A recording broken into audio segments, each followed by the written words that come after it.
Chosen ones, you put the leader of a cult in their place without knowing. They had a whole system built on fear, control, and manipulation. Their followers moved like puppets on a string, hanging on to every word this so-called leader spoke. But then you showed up. The gathering isn't small. A crowd of bodies pressed together, drawn in by devotion or duty. You cannot tell which. The energy is thick, an unspoken law commanding them to listen, to obey, to belong. At the center, the cult leader stands. They do not fidget, do not waver. They have mastered this performance. Every breath, every gesture, every pause is deliberate. They expect submission. And for a long time, that is exactly what they have received. The people look up at them, their faces a mirror of trust conditioned into obedience. Some lean forward, desperate for their words, desperate for approval. Others remain still, careful not to seem anything but devoted. The cult leader does not look at you yet. They do not have to. They feel you. Even as you stand among the crowd, your presence disrupts something, a force neither seen nor spoken, but known. The cult leader's voice carries, practiced and smooth, filling the space with absolute certainty. And so, as it was written, the way is clear. The righteous will be set apart, chosen, delivered. The unworthy will fall into the abyss, for they have refused the truth. It is meant to be final. It is meant to seal the room in agreement, as it always does. But something shifts. A single moment of hesitation in the crowd. A breath held too long. A glance stolen in your direction. The cult leader notices. They should not see you, not as anything more than another body in the sea of obedience, but something primal in them does. And when their eyes finally meet yours, they falter. It is not obvious, not to the crowd, not to those who are trained to see their leader as infallible. You know. Their conviction wavers, if only for a second, a fraction of a moment, a single imperceptible crack in the foundation they have spent years building. And it is enough. You don't raise your voice, you don't argue, you don't shout over them, you don't have to. You say one thing, one sentence, one contradiction. It is not grand, it is not violent, it does not come wrapped in force or rage, it is simply true, and they cannot refute it. The weight of their own lie turns against them. Not because of what you said, but because they know it is true. The silence that follows is unnatural, wrong. A ripple moves through the crowd, not yet chaos, not yet doubt, but something dangerous. The cult leader sees it. This is what they feared. Not rebellion, not force. Truth. And you brought it with you. You don't go looking for them, but they come anyway. They are afraid, not of you, but of being seen with you, because to speak to you is an act of war. Still, they come. The youngest ones, the ones who have not yet been fully broken, the ones who still remember what it felt like to doubt before the punishment taught them otherwise. The first time it happens, you feel it before you hear it, a shift in the air, a shadow moving where none should. Then, a voice, barely above a whisper. I've felt it for so long. You turn, but they are already in motion, guiding you away from open spaces into the safety of darkness, not because they trust you, but because they are desperate. The questions come in fragments, rushed, afraid, as if they are saying them too quickly for guilt to catch up. Something's not right. Why does everything hurt? Why does it feel like we are never enough? They flinch after every question, as if expecting the walls to listen, as if waiting for the punishment that always follows. You don't answer immediately, because it isn't about what you say, it's about what they already know. You see it in their eyes. The truth has already been growing inside them, buried beneath years of conditioning. They just needed someone to stand before them and prove it was real. You are not the first to think this way, but you are the first to exist outside the Fear that keeps them in place. They see it in you, and suddenly the fear no longer holds as tightly as it did before. It is not gone, not yet, but something new is replacing it, something dangerous, something the cult leader will not be able to contain. Hope. You feel it before the cult leader does. The hesitation, the lingering glances, the quiet rebellion forming in the spaces between words left unsaid. It is not loud, not yet, but it is growing. You see it in the way they move, less synchronized, less obedient. Some hesitate before bowing, some bow, lower than before trying to blend in, and some do not bow at all. The cult leader notices. Not at first. They stand as they always have, draped in the illusion of control, addressing their followers as if nothing has changed. But something has. Their voice does not carry the same weight. Their commands do not land with the same finality. And when they look out at their people, they do not see unwavering loyalty. They see uncertainty. They see you, not because you are doing anything, but because you exist. And that is enough. Fear was always their strongest weapon. The unseen leash around every throat, the silent law that kept the people in line. But fear does not work the same way when people stop believing in the one holding the chain. The cult leader feels it slipping, their grip unraveling thread by thread. They tighten their control, but it does not hold. Their words grow sharper, their punishments more severe, their presence heavier with expectation. And yet, it does not work. Because fear-based control cannot survive in the presence of real power. You are power, not because you force it, not because you demand it, but because you do not fear them. And that, more than anything else, is what they cannot stand. They come to you in silence, not out of loyalty, not out of trust, but because their questions have outgrown their fear. You do not ask them to follow, you do not call them to rebel, and yet they gather. It starts with a few. A hesitant knock on a door, a figure lingering too long in the dark, a whisper just loud enough to be heard, then another and another, until the whispers turn into conversations, and the conversations turn into revelations. They study, they remember, they break free. The walls they once thought unbreakable begin to fracture. The chains they believed were sacred begin to rust. The words they were forced to repeat begin to lose their power. The cult leader feels it, and they are afraid. Because this is not just disobedience, this is not just defiance. This is truth returning to those it was stolen from. Matthew chapter 15 verse 14 declares, "For they are blind leaders of the blind, and if the blind lead the blind, both shall fall into the ditch."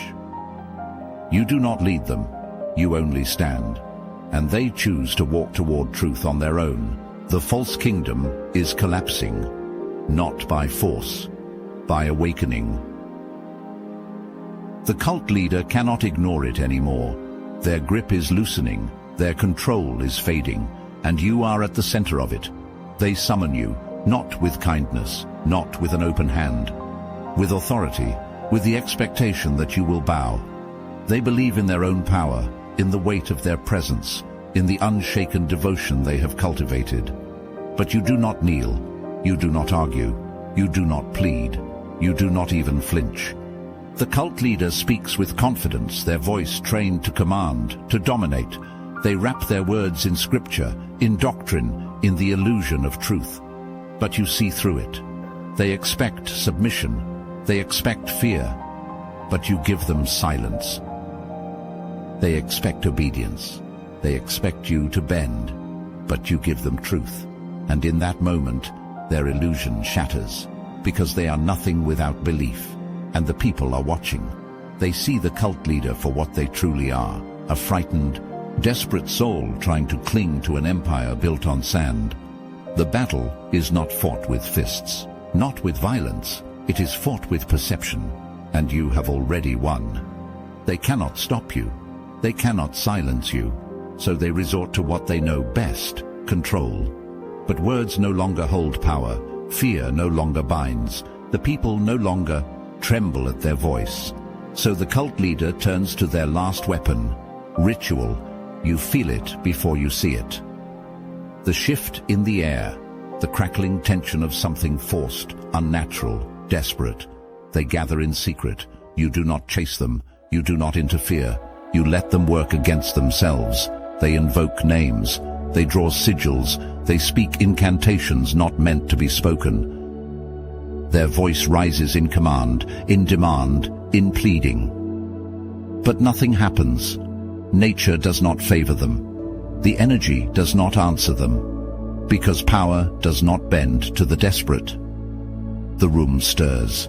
Their own followers shift uncomfortably, eyes darting to one another. The fear is back, but not of you. It is of them. The cult leader tries again, louder, sharper, more forceful, but the silence that follows is absolute. You do not have to say a word, because what they sent out returns to them in full force. The weight of their own intentions collapses inward. The rituals, the incantations, the control they tried to wield, it was never theirs to begin with. They look at you, and they know. It's over. The first voice is soft, barely above a whisper. We were deceived.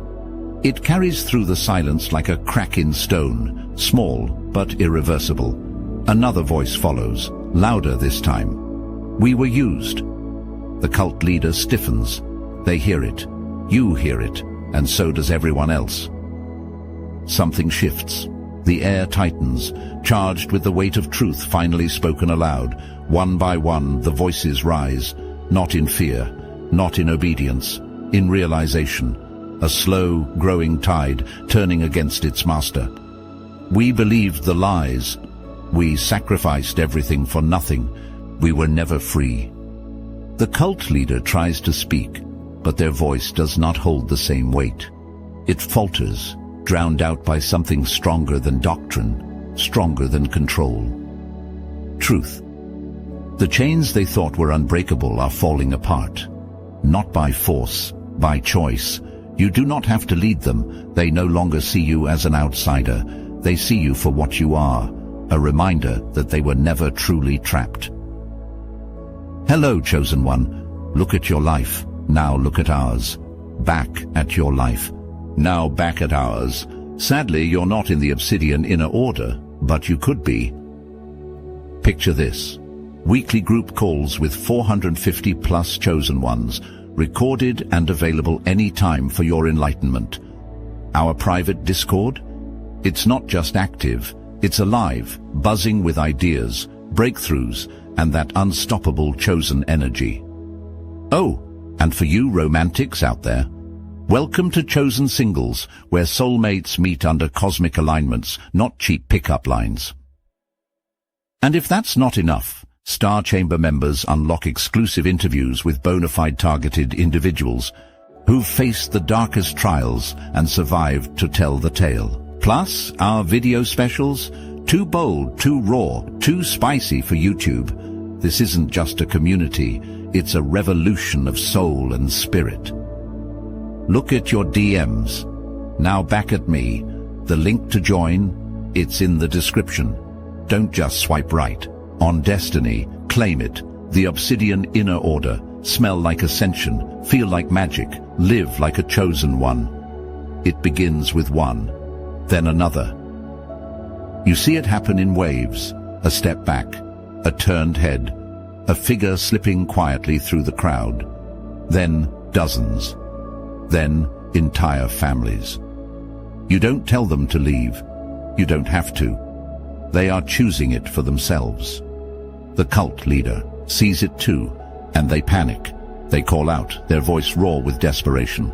Their carefully curated mask of authority fractures with every name they call, every command they try to give. Do not be deceived, they cry. You belong here. You will be lost without me. But no one is listening anymore. You stand there, unmoving, watching as the very foundation they built begins to crumble beneath them. The cult leader's voice turns to pleading, then to threats, then to nothing, because they are realizing something terrifying. Without followers, they are nothing. And now they are alone. They thought they were untouchable. They thought they were the architect, the grandmaster, the one moving all the pieces, but they were never in control. Not of the people, not of their own power, not of you. And that is what terrifies them most, because you did not come with force. You did not come with rebellion. You did not come to destroy. You came to reveal. And what you revealed was rotting long before you arrived. The cult leader believed in their own invincibility, in the illusion of permanence. They built a throne out of deception, believing that as long as no one questioned, their kingdom would stand. But their power was never real, and the moment they tried to silence you, they sealed their own fate. They had a chance to leave you alone, to let you pass through unnoticed. But their own fear made them desperate. Their own arrogance made them reckless. They were so afraid of being exposed that they exposed themselves. And when the people saw the truth, they walked away. Now the cult leader stands in the ruins of what they built, looking at you, looking at the open door. They tried so hard to keep shut. But it was never theirs to close. Revelation chapter 3 verse 8 declares, "Behold, I have set before thee an open door, and no man can shut it." They were never the gatekeepers. They were never the masters. You did not need to push them off their throne. They destroyed themselves. You feel it the moment you step outside. The air is different, lighter, free. The weight that once pressed against every door, that coiled itself around every conversation, that choked every breath of doubt, it is gone. The town does not belong to fear anymore. It does not belong to the cult leader. It does not belong to the chains that once held it together in silence. And for the first time, it belongs to itself. They look at you now, not with fear, not with uncertainty, but with expectation, because in their eyes you led them here. You stood when no one else would. You spoke when silence was demanded. You proved that the invisible chains could be broken. So they wait for you to step forward, to take your place at the front, to lead them into the future, but you do not move, because they do not need a leader, not anymore. The cult leader taught them to follow, to depend, to serve. And if you took their place, if you stood where they once stood, then nothing would have changed. So you stay where you are, because true power does not rule. True power sets free, and they were always meant to be their own masters. They see it now, and one by one they turn not toward you, but toward their own future, because this town no longer belongs to a throne. It belongs to them. You leave, not in exile, in victory. The road beneath you does not carry the weight of chains. The air does not whisper the demands of unseen masters. The silence does not beg for your obedience. It is yours, because you were never meant to stay caged inside their illusions. You were never meant to bow, never meant to be owned, controlled, or broken. That was their greatest mistake. They thought they could shape you like they shaped the others, thought they could weave you into their web, bind you to their doctrine, pull you into the cycle of fear that fed their throne. But you were never theirs to command, and they knew it. That is why they watched you so closely. That is why they tried to control you before you ever spoke. That is why they lashed out when their grip began to slip. Because you were the storm they feared. Not because you took their power, because you revealed that they never had any. Their fate is sealed, not by you. You do not curse them, you do not chase them, you do not need to. Their punishment is already written. They are trapped inside their own ruins, surrounded by the echoes of their own deception, haunted by the weight of a throne that never truly existed. You walk forward, untouched, unbothered, untouchable. You did not just take down a cult leader, you dismantled a false kingdom. And now the question remains, who else has seen what you have seen? Tell your story. Have you ever watched someone's control fall apart in real time? Have you ever stood in the presence of deception and seen through it before they even spoke?